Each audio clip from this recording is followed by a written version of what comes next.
Hello viewers, راځئ چې زده کړو د انګلیش words meaning پښتو کې. نننی ورډ دی بیچلر.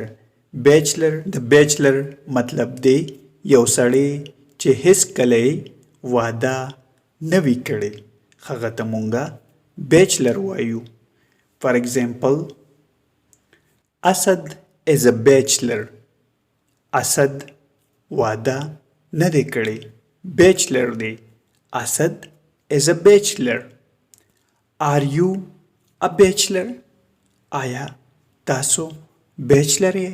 یعنی واده تاسو نه دی کړی. Are you a bachelor? Viewers چینل سبسکرایب کړئ، ویډیو لایک کړئ او شیر هم کړئ. Thanks for watching this video.